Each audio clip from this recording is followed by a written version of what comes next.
Perky Perspectives.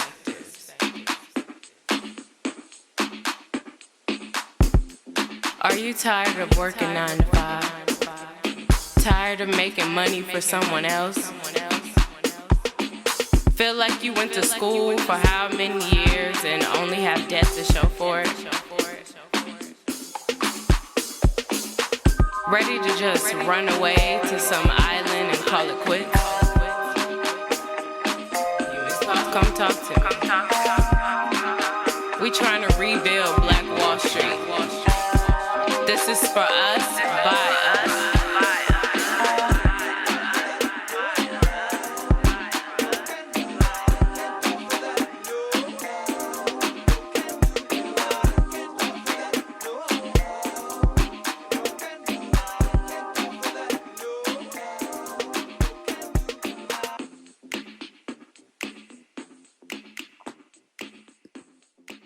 Uh-oh.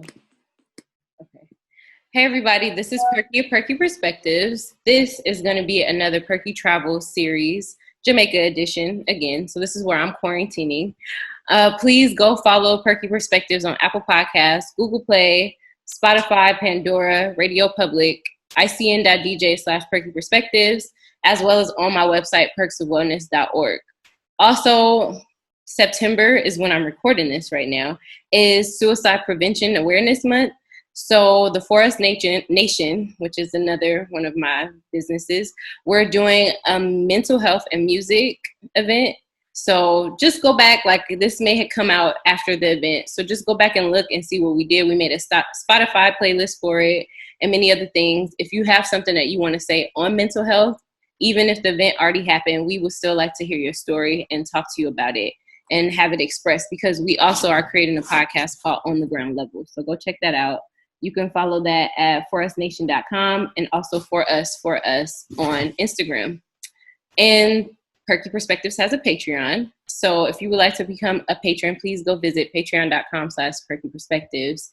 I've been doing this for a while, so any way that you can support would be great. I've done voice acting. I have the Perky Travels, the Love Period, and the For Us show. And I also have the Now On the Ground Level show. So it's a lot going on. And so I would love to be able to share more of my experience with you and what's going on in the background. So go check out the Patreon.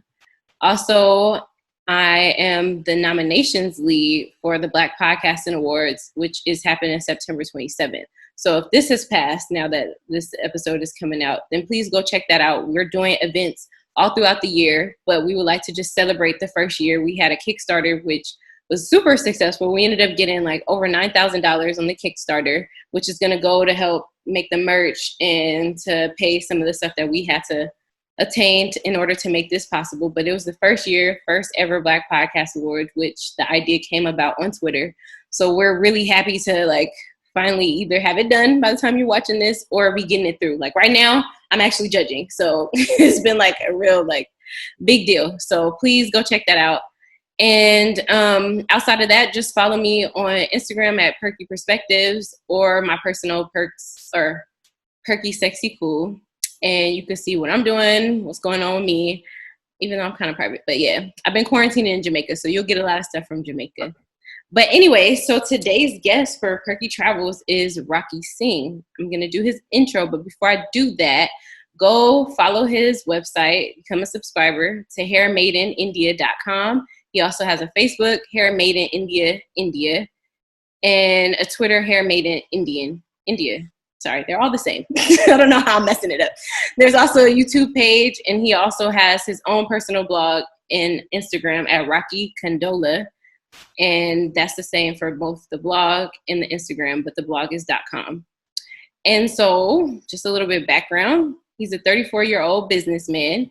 He exemplifies the phrase polar opposites as being a felon and a philosophy graduate, but he has done what many people have said was impossible. Not only has he lived through a murder attempt to his life, but he has also faced death over 8 times. No, not over, sorry. 8 other times. I'm adding more to it, my bad. Rocky has been shot at, stabbed, kicked in the face, and had to overcome 20 major surgeries in his adult life.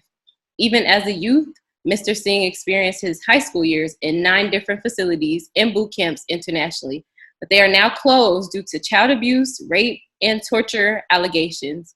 Yet, despite experiencing a lifetime full of trauma, the main thing, according to Rocky, is to spread peace, courage, and understanding to the world. So, wow.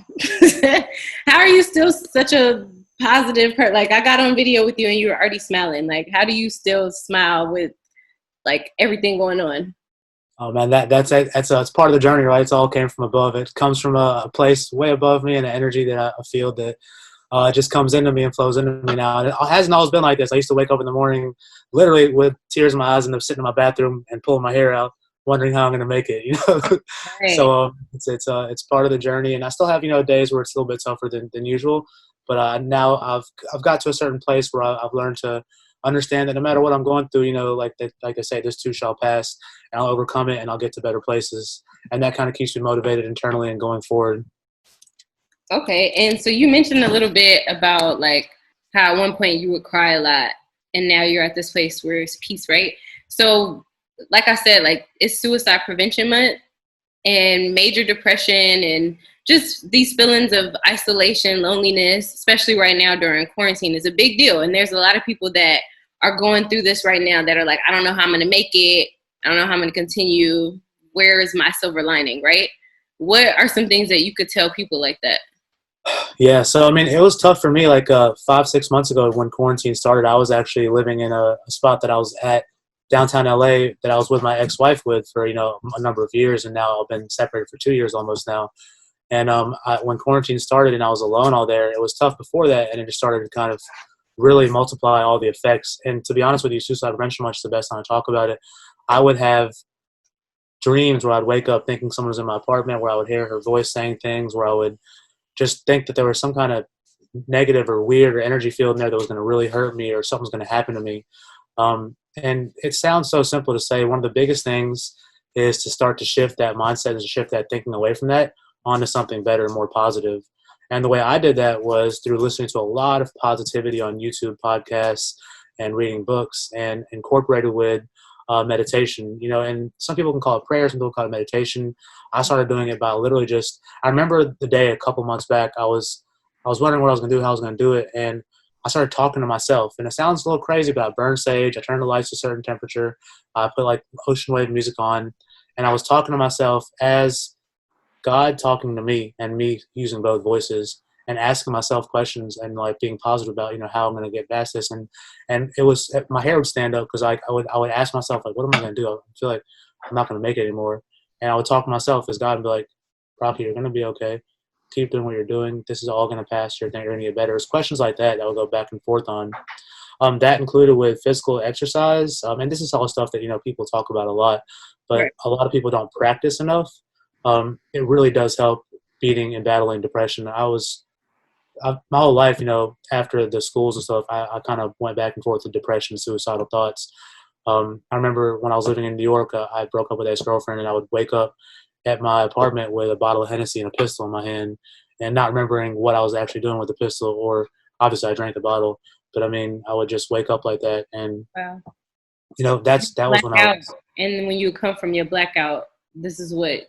this how I would wake up literally leaning against my wall with the pistol in my hand and the bottle in my hand as well. And that's when I was, I think, 17 or 18 years old. From there, there's like countless other stories where, like, I even be in my house with my friend, I rented it out, and I'd be trying to talk to them, and just be getting pissed and like can't talk, and like just really, really, on alcohol and other, substances as well. And I'd walk outside and just shoot the gun in the air, and my friends would be like, "What? Like, Rocky's done, he's dead." And that happened a couple times. And even more recently, like when me and my ex split up and things like that, I went through a really, really tough stage where I really struggled with, why am I here? Why should I be here? Do I deserve to be here? And, it was definitely a struggle. Like I said, I feel like that there's a higher power energy that kind of has guided me. I can't just say it was totally all me and things that I did. I definitely had, help in that sense, from above, from any kind of energy, like what it is. I've always kind of struggled with religion per se. My family's one religion. I grew up in the South with a bunch of other, religions, I was influencing. going to ask you where your accent came from. Like, it's bio said New York City to California. There's a little had southern. a little dip down into Alabama. I know my southern accents, and that ain't New York. Yeah. So I mean, the southern accent definitely comes from living down there, and that's kind of where I spent my childhood from like 4 to around 10 years old before I got started getting sent around.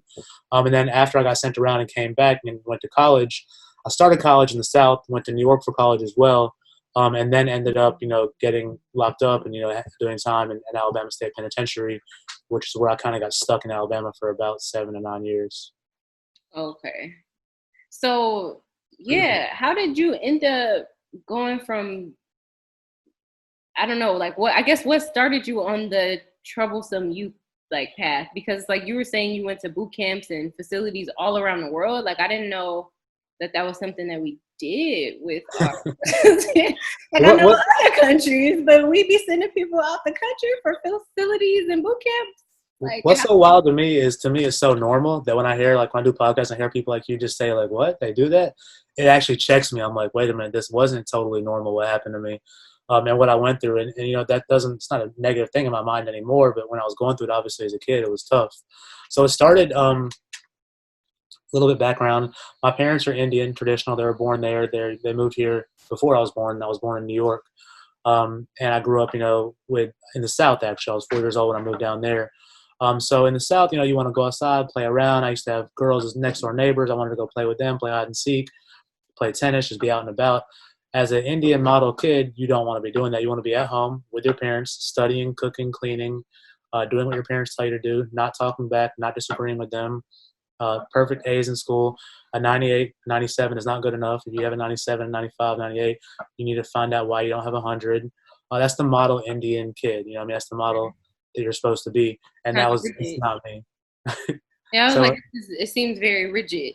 It is. And they were, back then they were very strict and rigid like that, like very much so. I like to say I kind of broke them in a little bit as time got older, and they kind of got used to being. Are you the oldest? Yeah, I'm the oldest. My brother and sister never got sent anywhere. They stayed at home. They were good kids. They did well in school and everything too. I mean, I did well in school also. I had straight A's. I graduated college with a 3.86 GPA. I was just that kid that never studied, that never needed to really study, that always talked back to his teachers. That if I saw something I didn't believe in or like or didn't understand or want to agree with, I would say something. I'm not one to be quiet about things. Okay. Exactly. So that's kind of started me down that path. And at 11 years old, my father kind of was like, you're a little bit tough to deal with right now. We're going to send you away to India. That was the first time I kind of got sent away. India wasn't a boot camp. I was there, or a facility. I was there living in a flat on my own and going to public school there. On your own? Well, there was a family nearby they were like 20 years old too, so they didn't really know how to take care of me, and they really couldn't because at that age I was already I would sneak out and hop in a bus and a train and travel all the way across the country in India to play a tennis tournament. Yeah. You were brave. Had you been there? Sorry, I don't know how I'm asking this question. Did you go to India before you got sent? I went as on a family trip, I believe. Very vague memories of it. I remember more by the pictures that my dad took. But when I went there before, I didn't like it because I would always get sick. It was hot, and I would eat some bad food, and I would have stomach problems. Okay. And I was like, I hate this country, man. Why am I here? I'm American. Bring me back to America. I miss my friends.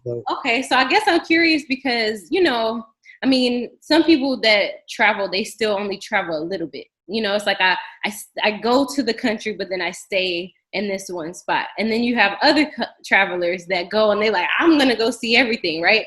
And even at 11, I'm asking you, what made you so comfortable just traveling like that in a foreign country? Yes, where your family from, but it was still foreign to you. And it's just in you, it seems like.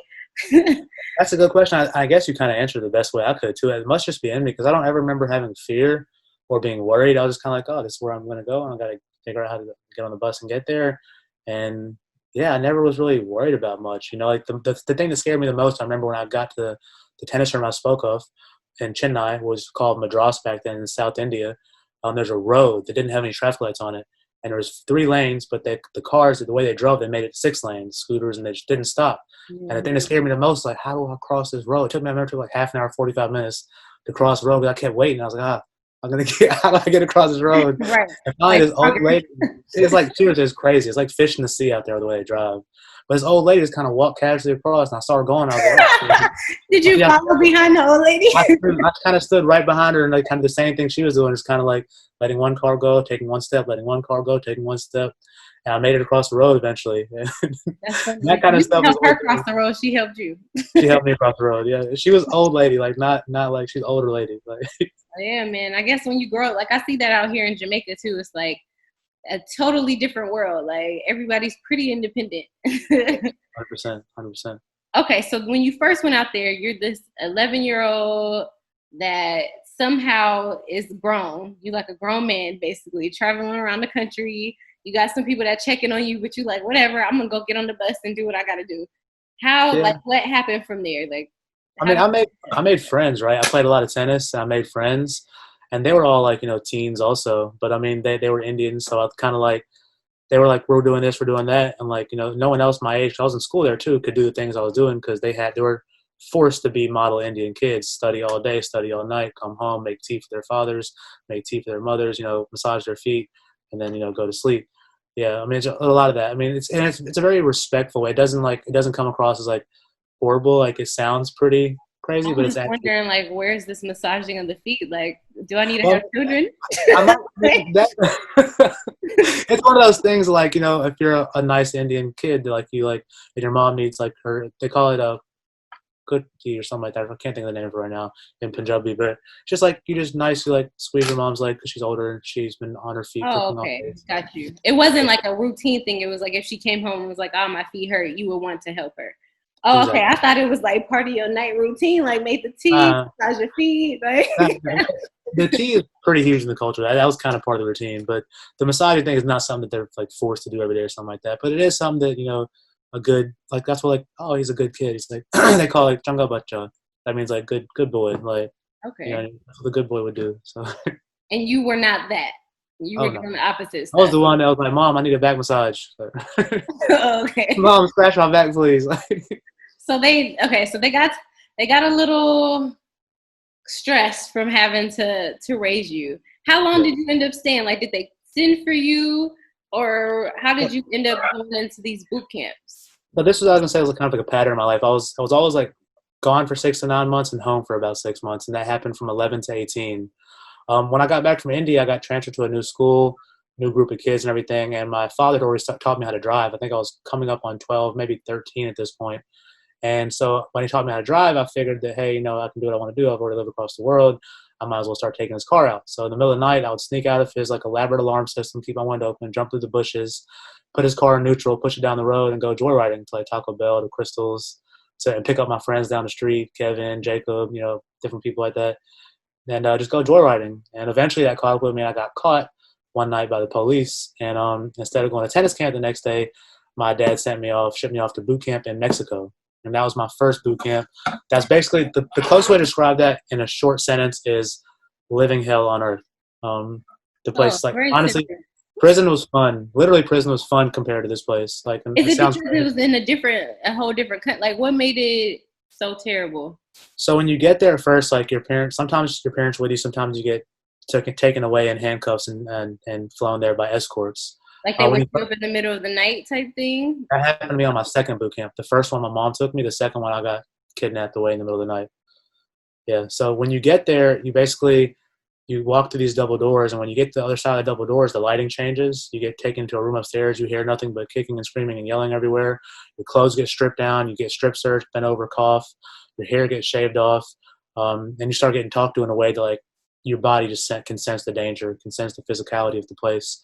Like I said before, like there's allegations of child abuse, of torture, of rape, of physical beatings, and all of the above I saw and had happened to me as well.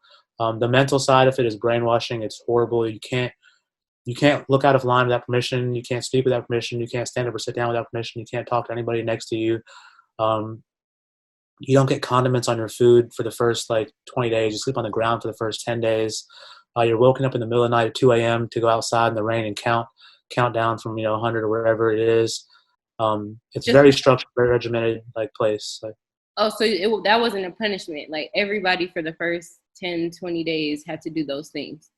Oh, well, that happened out throughout your entire stay there. For the first 10 days, you just slept on the ground. Did your dad and mom know that they were sending you to this type of place? So this place is called WWASP, the Worldwide Association of Specialty Programs, and they used to have these ads like, is your teen in trouble? Send him here. He's going to get good mental care, good health care, good food, world-class chefs. He's going to get to play on the beach and go swimming and ride jet skis. And that was their marketing campaigns. And they changed their names. They're still in operation. They're still all over the country. In fact, Paris Hilton just did a documentary about them called This is Paris. And she kind of dove into one of the ones that are in the U.S. in Utah, which is still operational. Okay. So they did this, but what do they show the parents? Because now it's 2020. So maybe when you were younger, because you're 34, so like that you were born in the 80s, so this happened in the 90s? Yeah, 90s, early 2000s. Yeah, so like early 2000, yes, we're getting some sort of like media, like it's starting to get more popular, but it's still, like depending on your finances, right? But now, like it's 2020, everybody, you can't do anything without somebody trying to pull their phone out or something. Like how did they get away with the parents not know? Like, where is this disconnect happening? Well, they would, like I said, they would market to them very differently and tell them that, this is what the kids are going through. And then we're not allowed to talk to our parents when we're there. You're allowed to write one letter a week that gets edited. There's no phones in there. There's phones for staff to use it. If you touch, you get a consequence that basically makes it where you're there for the first day, and you get a huge, extremely physical, violent punishment if you do that as well. You're not allowed to look out the windows here. You don't get a phone call until maybe 6 months in or something like that. I never got a phone call because I didn't ever get enough points to get a phone call. And then that phone call is monitored so heavily that if you say a single word that sounds manipulative or negative, they hang up. On top of that, they speak with your parents very regularly, and they tell them that your kid is manipulative. They're going to lie to you. They're going to tell you things that aren't true because they want to get out of here, but we're helping them. We're taking care of them. So it's a for-profit business that knew what they were doing and knowing how to manipulate not only a parent or a child, but the fact of a family in trouble, a family not knowing what to do, and a family not knowing how to raise a child, a family not knowing how to deal with their child. And that's what they played off of, right? They put these ads in the newspapers. I think my dad found it in a random newspaper, the troubled teen industry, is you're having trouble dealing with your kid? Is your kid doing this or that? Right, and it's so vague. Like, of course your kid is at 15, 13, 14, 15 is a troubled teen. Like, we kind of all, especially as the oldest, I can relate. My parents swore that I was the worst kid ever. And then I was like, now you have my sisters. But yeah, it's like every teenage, like you make it vague enough, it's going to fit. So, exactly. Wow, that's crazy. So how long did you stay there? The first one I was at roughly 6 to 7 months, something like that. Okay. And then from there you went back home, and then you got got kidnapped. That time, so I went in between the first boot camp and the second boot camp where I got kidnapped. There were 2 boarding schools, 1 military school, and 1 private school, and then like a home school. So there's like 5 in between there. No wonder your sister and brother don't do anything but listen. Like, they just like, I feel like, you know what? I'm gonna just what you need me to do, Mom? You need a massage? I got you. Like, I didn't do nothing either. Okay, so 2, but that's a lot. How did you say you would go home 6 to 7 months and then be somewhere else? How did they have time to send you to 2 boarding schools and what else? What was the other thing? Military school, Catholic boarding school, private school, public school. I basically did the whole circle around every kind of different school you could go to in the States. You been expelled? So the second school I went to when I got out of the one in Mexico, right, the boot camp, it was like a private school, good old boy system. That's the first time I ever remember experiencing racism in my life. I was like 14 or 15. I realized like I was very different from everybody else there. It was mostly like a prominent like white kid school. The headmaster, even I had a FUBU sweatshirt on one day, and he made racist comments toward me, telling me like, why are you dressing like that? The kids in the schools are the same way.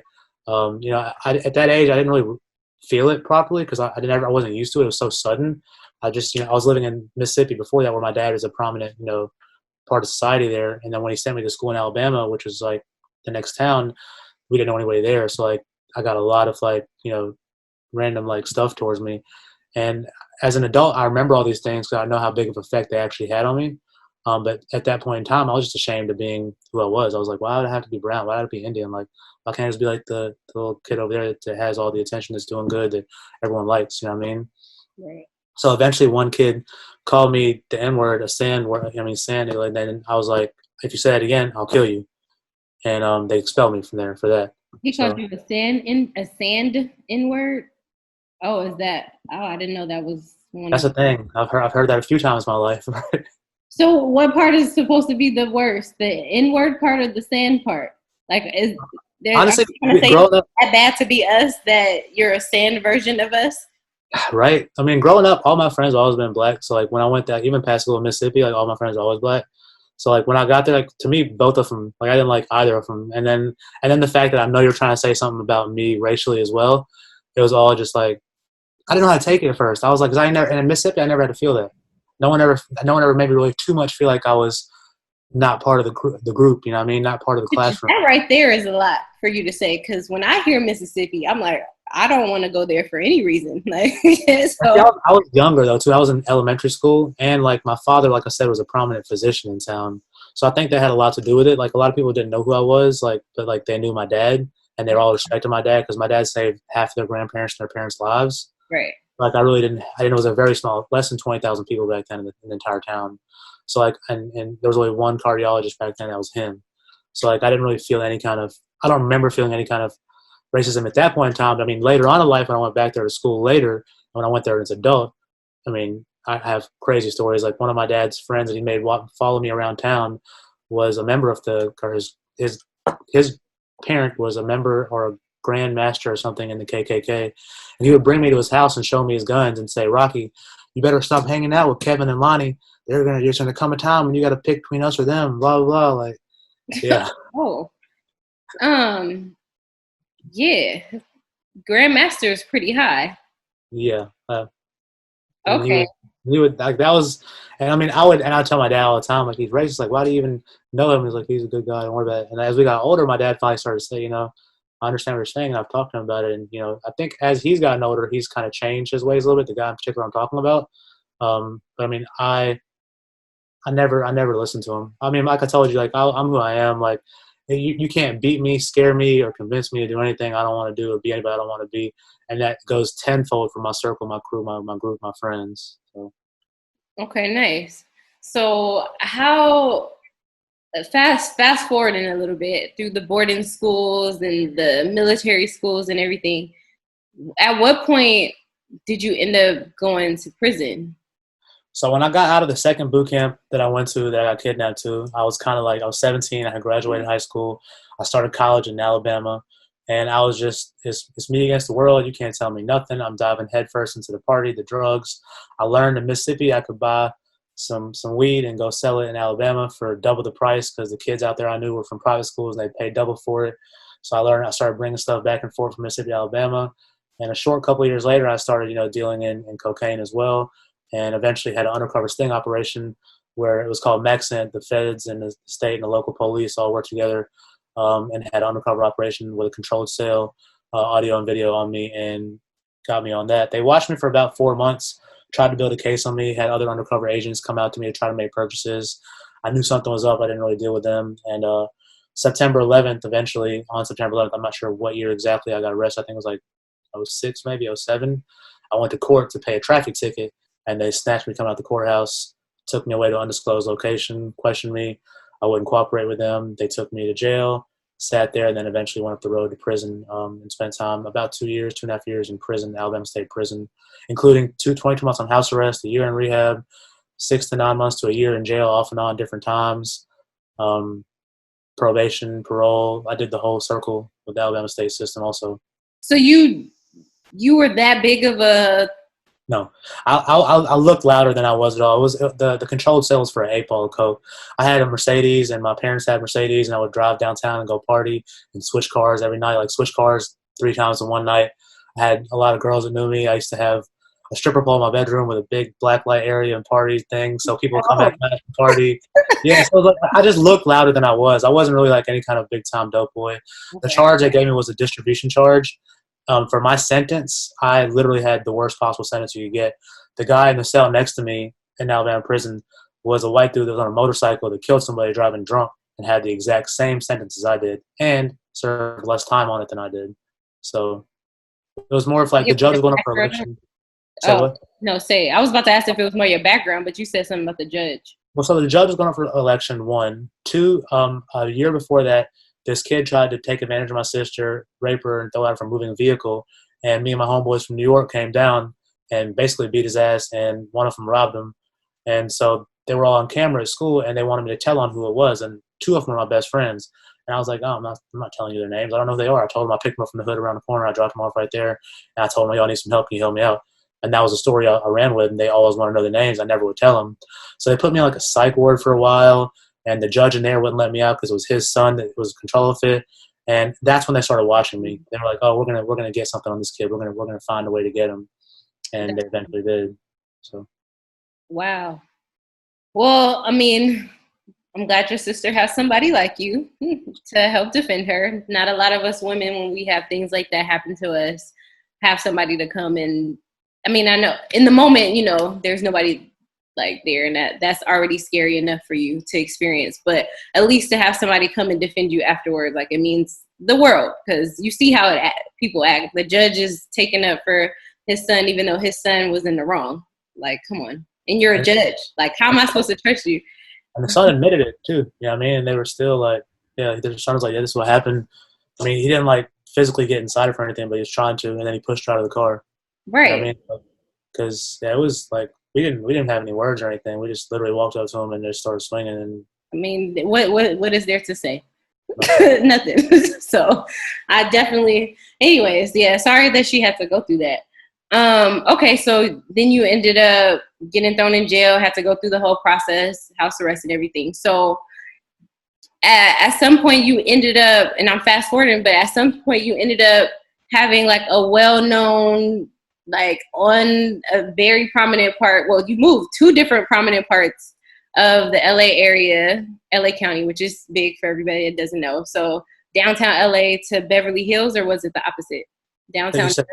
Downtown, directly across from the Staples Center to right next to Beverly Hills and West Side. So okay, so how in the world did you go from being like hearing voices and, you know, being tormented in an apartment in downtown to having a well-known hair, what do you call it, supply store, like beauty store?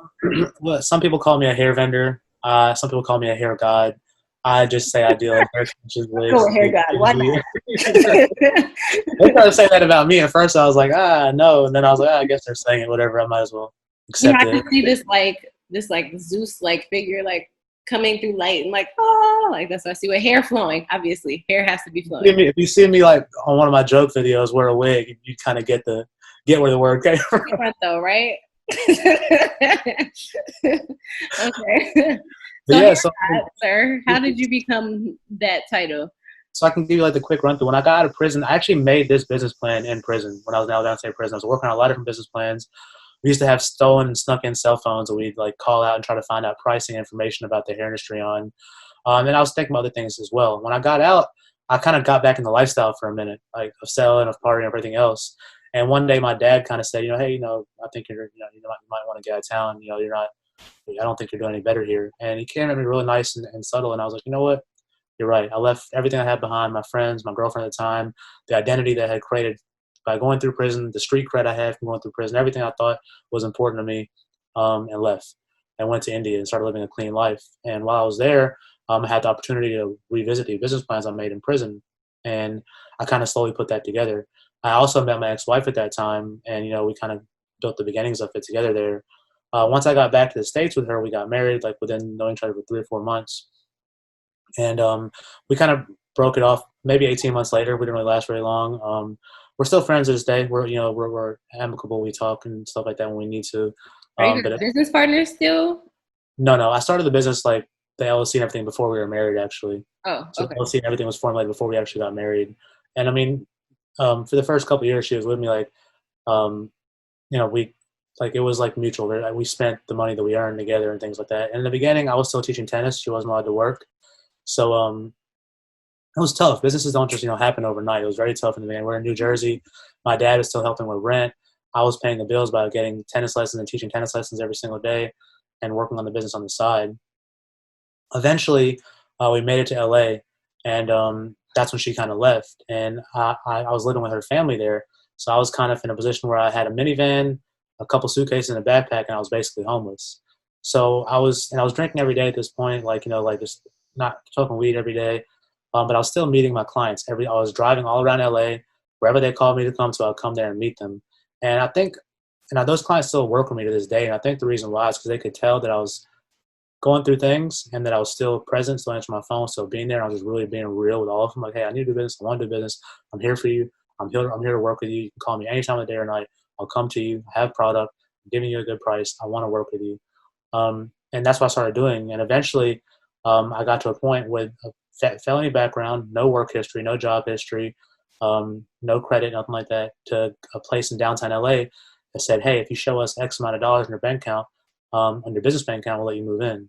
And I made like half that money, and then I took a loan out, a $10,000 loan, which I had to pay back like $16,000 on.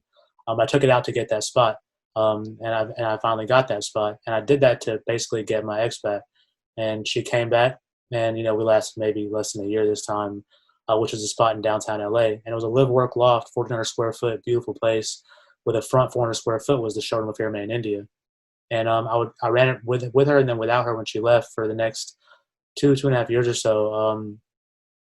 Open 8 a.m. to 10 p.m., 7 days a week, just basically giving myself to the business, working on the back of it when I'm in the back and working on the front where the clients come in. And a short couple months ago, a year ago, I started realizing my friends told me, Rocky, like, why are you still living in this place where, you split up at and you're telling me, like, you're having these bad and crazy dreams and you're having this energy there and you're hearing her voices and, you're crying every day and you're not feeling well. You're literally almost killing yourself and putting yourself in positions where the cops could take you away for a long time with the things like, I started like just drinking and, riding around and like drinking and ending up in Hollywood in some random bathroom, like doing blow or something like that, like just all kind of like backtracking stuff. Yeah, behaviors. Exactly. And I would catch myself and like, reground myself. Like I still wasn't set in the point where I was like doing well every day, but I'd already started a routine of meditation and yoga and quitting meat and like eating very clean. And I would back away from that some when I would get so depressed by what was going on that I would just kind of like, whatever, I'm just going to go crazy. You know what I mean? And, I definitely had someone's hand over my head during that time. I was blessed because I believe I put the energy out there that, I want to do better. And I'm trying to do better and I'm working on myself. I'm praying about it. I'm meditating about it, but I'm still a normal human. I'm still facing a lot. I'm still having backward steps, For a while, it was kind of like 2 steps back, 1 step forward. And then, more recently, I started realizing like, no, I got to get out of here. I don't want to live downtown anymore. I don't want to be in this energy. I don't want to have all that. I had an apartment full of furniture, had a closet full of suits and shoes and clothes and stuff and stuff and stuff. And I gave all of it away. About 2 months before I started moving out, I started consciously knowing, like, I'm getting rid of all this stuff. So I started slowly giving small things away, from all my shoes, all my suits, all the extra clothes I had, my dishes, my silverware, my sheets, my pillows, my blankets, my furniture, electronics, everything. And now I have my life in a suitcase, 2 duffel bags, a backpack, and a tennis bag. And it's all in my car. Later, huh? Yeah, I gave it all away, man. And I said this before to on a couple of different people, and I was like, people say that when you give it away, you receive it. You don't want to do it for that reason, right?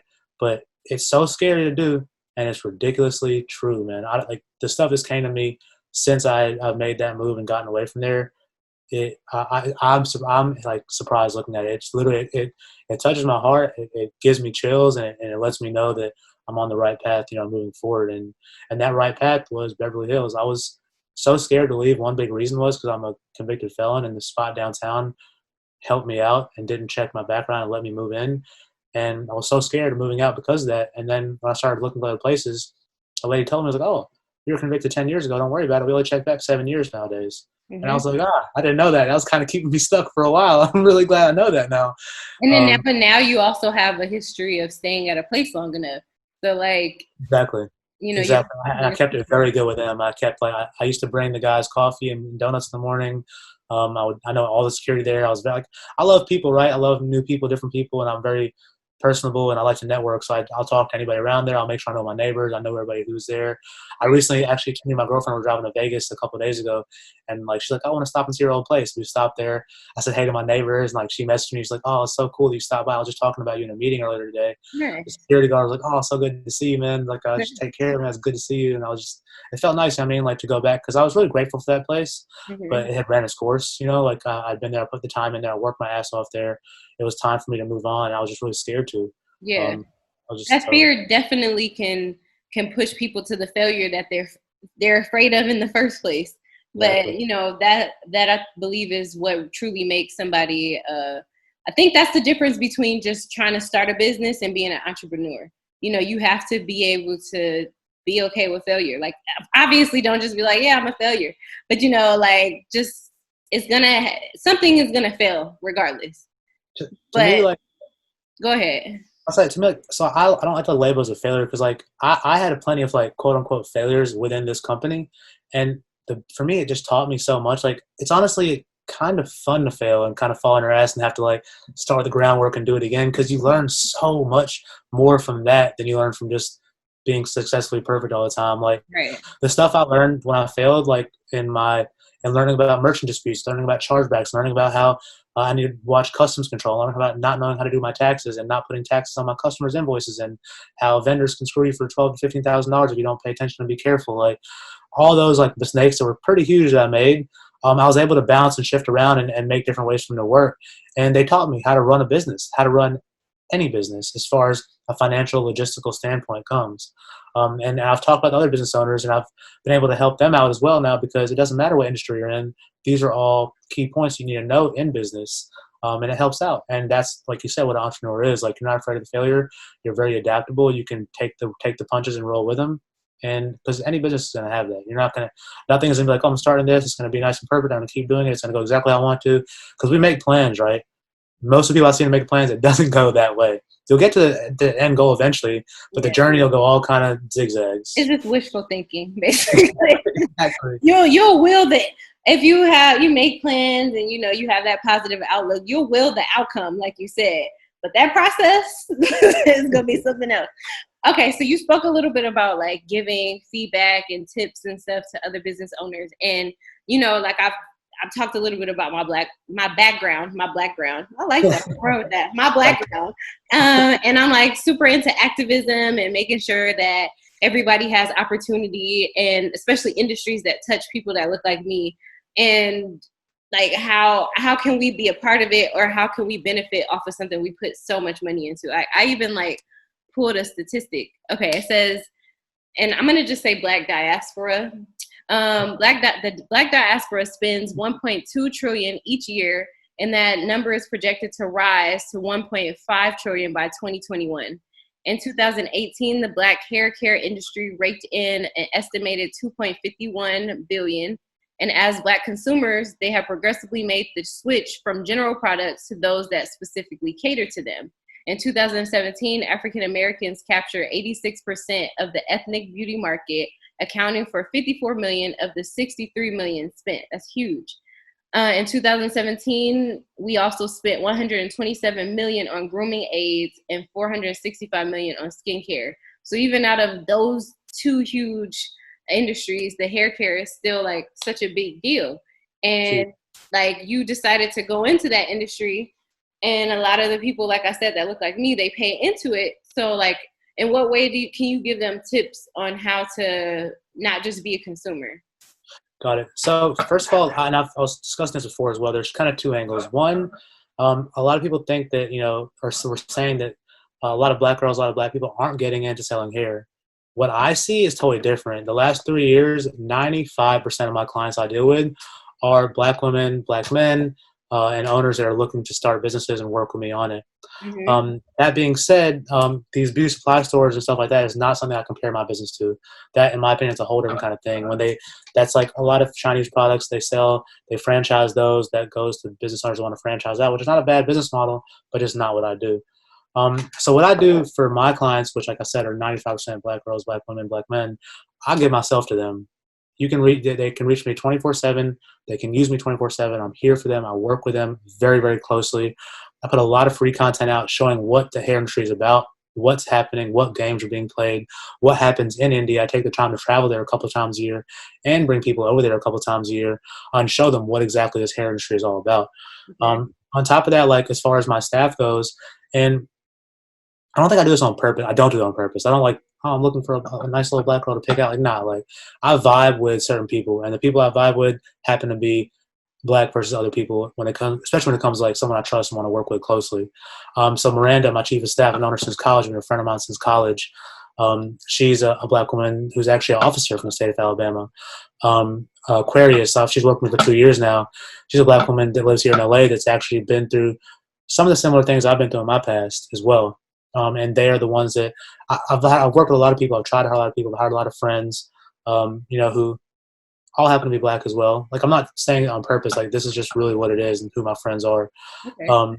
But like, and I also like, I'm not going to just hire someone because they're black and not let them, put forth the effort they need to put forth when it comes to working with me closely. I like a very close team that knows me and knows what I do, so we can give that to everyone we know. And that's what all three of us do. We have a small team of like marketing and stuff like that. They work digitally. We don't know who they are. We've never met them personally. But that's just like back end stuff. For us, anybody that works with me closely, it'll be close, one. And two, they're going to know exactly how I am, exactly what we do together, exactly how work goes, exactly what kind of vibe to put out. And that's kind of where we come in as a team and give people in small businesses the ability to have a team backing them up. They're not looking at Alibaba. They're not looking at some vendor in China or India that they can't talk with but once a time at night and it doesn't respond. Like, we're here, we're for them, we're informing them, we're putting out content, data, informational sheets, PDFs, everything for people to be able to better do their business. Retail for me is maybe 10 to 15% of my total market. The rest is all B2B wholesale, which is also why people don't like to share me as much, right? Because they don't want to give away like their plug, like who they buy on their hair from type of thing, which is fine by me. Like I said, as long as in the beginning, I used to really annoy me because I'm like, how am I ever going to grow? And now I've like realized like, just keep going forward, Rocky. Just one by one, keep taking care of people, keep being yourself, keep giving yourself to them. And it's all flowing beautifully now. And I handle most of my clients directly. A lot of them talk directly to Miranda now, some to Aquarius, but they all know that if they need to reach Rocky and they have a question or there's an issue or there's a problem, Rocky's going to be the one there for them. Nice.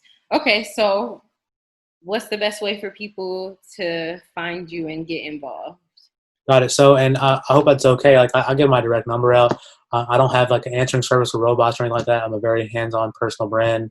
My direct phone number is 228-596-5678. My personal blog is rockykandola.com. My website is hairmaidenindia.com. If you're looking to get involved in the hair side, there's a wholesale portion I made during COVID actually on the website for Hair Made in India, which will give you all the information, all the videos, all the pictures, and drop shipping opportunities as well as sampling opportunities. If you're looking to get involved in what I do, like on as far as like the helping people, the motivation, the activism side, look on my blog at rockykandola.com. The biggest thing I'm looking to do when it comes to hair activism or activism with my hair company is twofold. One is Miranda, my chief of staff, is working on creating a nonprofit to help out cancer patients to get wig products in their hands to help out. The biggest thing I want to do, and Remy Ma actually approached me with this and then asked me for like, not her directly, her people, for like $40,000 or something like that. And I was like, especially back then, I don't have $40,000. So I don't know what you want me to do. I told her I'm willing to donate my time, my experience, and products. But I want to help women, specifically women getting out of prison that don't have any kind of plan yet, and give them a business opportunity, a business plan, and help them out directly. So I tell my friends, and right now I haven't made that like hugely public because the Remy Ma thing I was really excited. I was like, I know Remy Ma, who she is. I'd love to work with her. And it kind of it was kind of like a tough blow in my face when they just wanted money, because I was like, I can give you my time, my experience, I can help them grow businesses, I can do everything else, but I don't have $40,000 to give to anybody right now. You know what I mean? Yeah, just a little tip for people too. Like, remember that. Like, this is what you're saying is very important. Not only as something to give, but also something to receive. Like, even if some businesses have money, and I'm quoting that, if they have money, it's like sometimes you might catch them at the wrong part of their fiscal year, or sometimes it's just like, no, I've already like promised it to something else. So it's like, what else could you get? Like you're saying, you're willing to give your time, you have expertise in certain areas, and then you also have like a staff that can assist you. It's like you can give other assets. And that's the same for other people. Like sometimes people are like, well, I'm scared to approach these big name companies because I don't have the money, or I'm scared to ask these people to help me because I don't have money. But it's just like there's other things that could be traded off that can end up growing into bigger things. So I just wanted to highlight that. But yeah. And it's so important. I have girls sometimes, and it's only happened maybe 5-10 times the most, that'll call me like almost in tears, like just, talking about like, I heard this story, about you, and like, it touched my heart, and I really need help. I'm a young mother, or I have a kid. This, like, whatever their life situation, their story is. I'm just plugging my laptop in. Their story is, and I sit there and listen to them, and that touches my heart more than anything. And being able to help them, honestly, like the time is like, yeah, I can give my time, I will. I don't even mind putting products in their hands, and not like necessarily for free, because I don't feel like it is free. I feel like they might not pay a monetary value for it, but the back and forth that we have and what I learned from them and how much that fulfills my heart, I'm paid up. I'm good. I love that. And I'm not the only person like me out there. There's plenty of business owners from all backgrounds that have a heart like mine. Entrepreneurs, you'll find that in a lot of entrepreneurs that we've been through a lot of stuff, and that has not made us tougher in the heart and like more standoffish. Just made us more open. We're strong businessmen and women. Like, we have our business face. We know what to do. We know X, Y, Z, A, B, C, but we have big, big hearts. So reach out to us and tell us what's going on. Be real.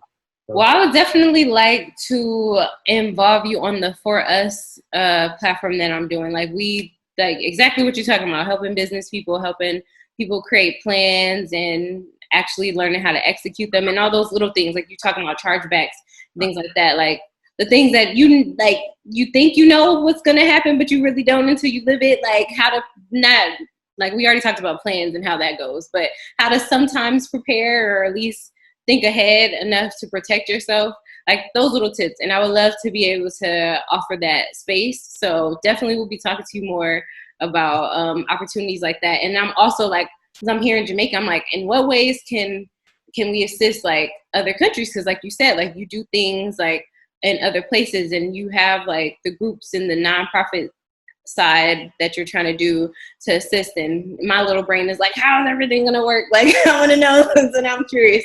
But before I let you go on everything, I just have one question that's kind of like been burning me. So you went to India with the business plan, and one of them were already around here.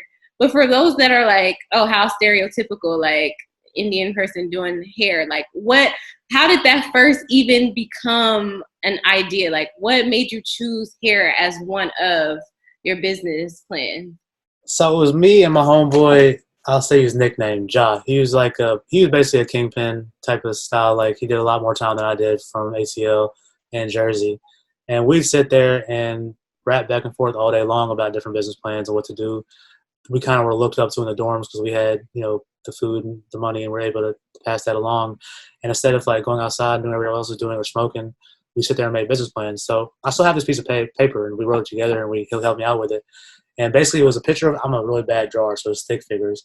It was a picture of the world in the middle, of the world above my head, me in the middle, a picture of Indian people, a guy with a turban on his head. I know it sounds stupid, but this turban on his head on one side, and a black girl on one side, and it had me with my arms around them together.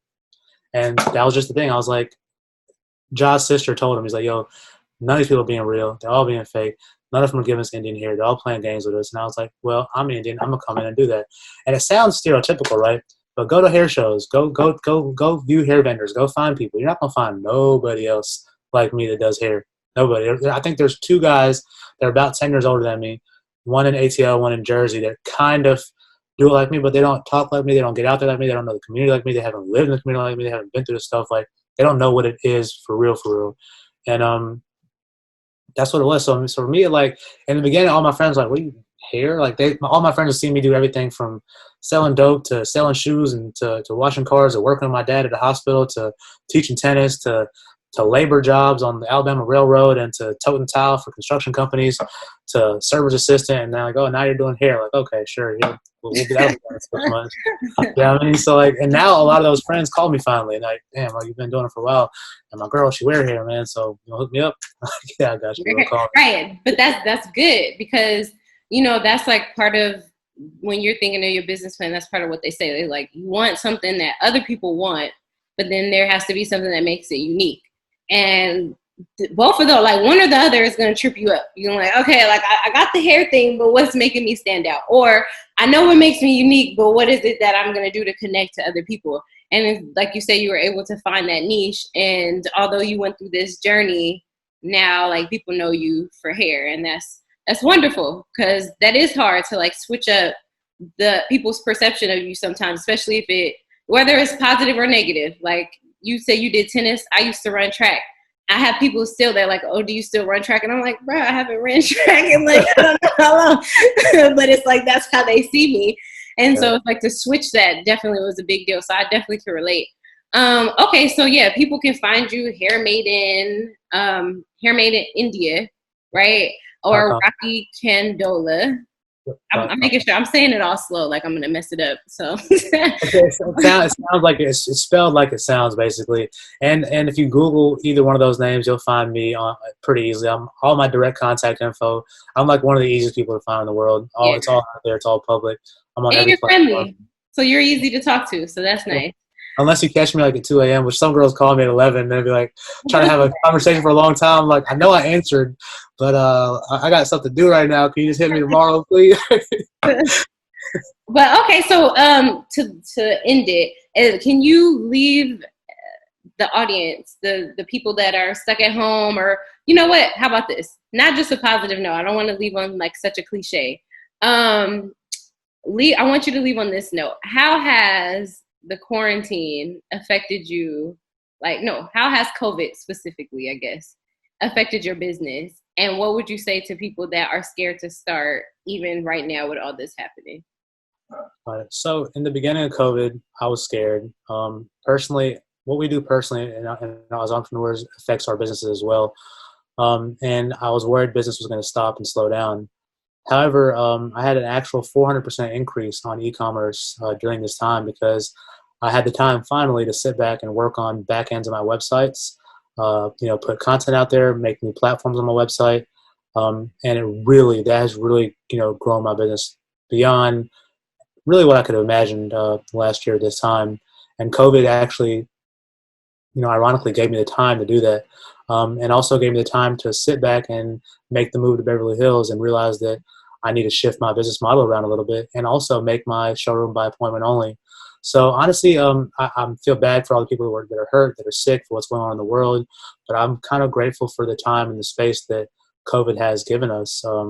And I do believe that it kind of shows us that the world, not just America, like that we're all human beings, we're all people. We can all be hurt by one small thing, whether it's actual COVID or whatever is actually going on.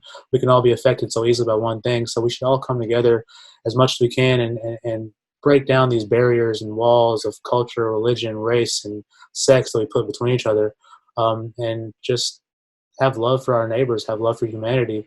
And if everyone just starts to put that in their heart, it'll change everyone else around them, and it'll really, really change the world. And that's what I believe it takes. And a lot of people say, I think one of the authors said, H.L. Mencken maybe, is about how you can tell a society by how they treat their lowest individuals, such as their prisoners and their addicts. That is so true. Some of those people need the most help, and we need to be there for them, especially when we make it as owners and business owners and as professionals, whatever, to higher levels. Those are the people that need that uplifting, and not necessarily to go be around that energy and give yourself to them like that, but it needs to be consciously in your mind to say, hey, like, these guys need to understand they need love and they need a system that can be there to help them. And, we have the ability, especially in our country or any first world countries, to do that. So it's time we all start doing that. Right. Okay, so that's great. So yeah, definitely you guys, on that message, what I'm pulling from it, and definitely feel free to pull what you want to pull from it, but what I'm pulling from it is that at any level, make yourself available to help somebody else, even if it's just by listening, even if it's just by reaching out to the people you haven't spoken to in a while, or, if there's something that you have to give that you don't need anymore, unload it and help somebody else that could use it, because there's always somebody going through something else, right? So in the show notes, please find all the links for everything, for Hair Maiden India, for any of the things that I mentioned that I'm doing. And then also, in lieu of Suicide Prevention Month, I'm going to put the suicide hotline number in there and any other little mental health things that I have, feel free to reach out to me. I'm also a mental health clinician. So if there's anything that you would like to talk about, if I can't personally help you, I would definitely direct you to somebody else that can help, or a hotline or app, because there's apps now. Some people aren't as verbal, so that's always something. If you would like to share your story, you can reach out to me too, and we could talk about you being on the Perky Perspectives platform. And if you're a Black podcaster listening, then please go visit blackpodcastingawards.com, and we can talk about that too. But yes, thank you so much. This was great. I still have so many questions, but I'm definitely going to ask you on my own. So if you get a random, I'm going to be that girl you're just talking about at like 11. I'm going to be like emailing you like, so wait, so what happened when? But thanks again for offering yourself and your time to me, and for everybody that has also benefited from your time. And I look forward to seeing what else comes from this. Definitely honored to be here. Thank you so much. No problem.